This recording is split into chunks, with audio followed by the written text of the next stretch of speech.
আগামীকাল শপথ গ্রহণ করতে যাচ্ছেন তারেক রহমান। বাংলাদেশের ১৩তম প্রধানমন্ত্রী হিসেবে শপথ গ্রহণ করতে যাচ্ছেন তারেক রহমান। বাংলাদেশ ত্রয়োদশ জাতীয় সংসদ নির্বাচনে বিপুল ভোটে জয়যুক্ত হন বাংলাদেশ জাতীয়তাবাদী দল।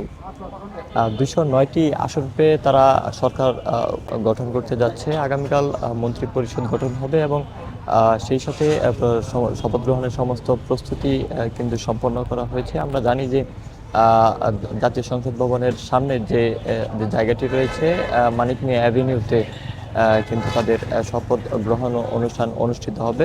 এই মুহূর্তে আমি রয়েছি গুলশানের বিএনপির চেয়ারম্যানের যে কার্যালয় রয়েছে সেইখানে।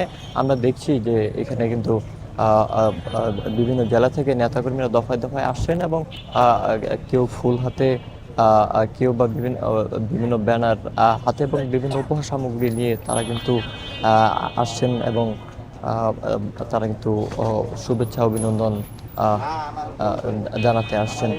আমরা আমরা দেখতে পাচ্ছি যে দলের কার্যালয়ের সামনে বিশাল একটি ধানের প্রতীক নিয়ে ওয়ালটন বিএলডিসি ফ্যান খরচ বাঁচে 65% পর্যন্ত। ওয়ালটন বিএলডিসি ফ্যান ছড়ায় স্বস্তির সবুজ হাওয়া।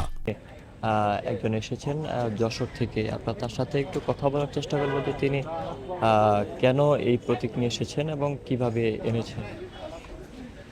জি ভাই, আপনি কোথা থেকে এসেছেন? ভাই আমি যশোর চৌকথা থেকে আসছি ভাই।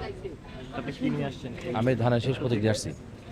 এই প্রতীক আনার কারণ কি রয়েছে? আমি দলকে ভালোবাসি এবং তার রঙকে ভালোবাসি। জিয়াউর রহমান এর আদর্শ প্রতীক। 18 কোটি মানুষের একটাই প্রতীক হবে ধানের শেষ, সেই লক্ষ্যে কাজ করতে চাই সামনে, যাতে এই প্রতীকটা কত সবাই দেখতে পারবে, খারাপ বাংলাদেশের মানুষ বুঝবে যে আসলে ধানের শেষ প্রতীক একটা মানে নতুন কিছু করার জন্য আর কি নতুন প্রতীকটা নিয়ে আসছি।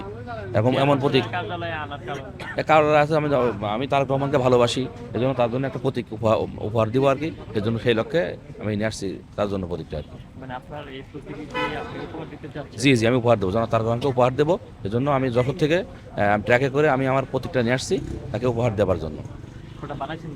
এটা বানাইছে আমার আমার আমার ইয়েতে বাসাতেই, যশোর।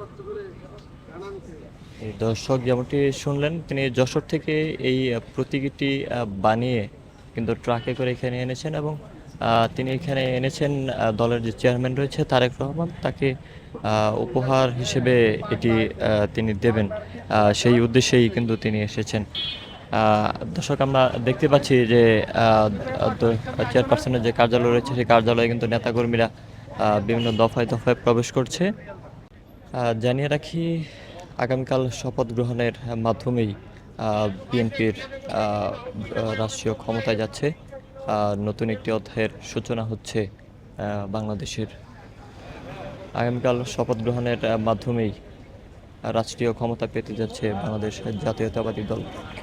দীর্ঘ সংগ্রাম ইতিহাসের পর তারা রাষ্ট্রীয় ক্ষমতায় যাচ্ছে। দেশকে পরিচালনার দায়িত্বে তারা নিয়োজিত হচ্ছেন আগামীকাল থেকে।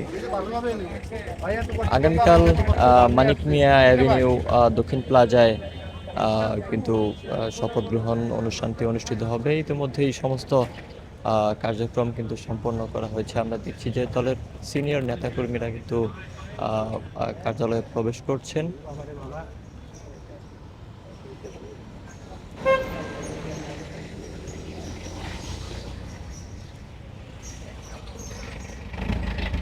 এই ছিল আমার কাছে সর্বশেষ তথ্য গুলশান জাতীয়তাবাদী দল বিএনপির চেয়ারম্যানের কার্যালয় থেকে।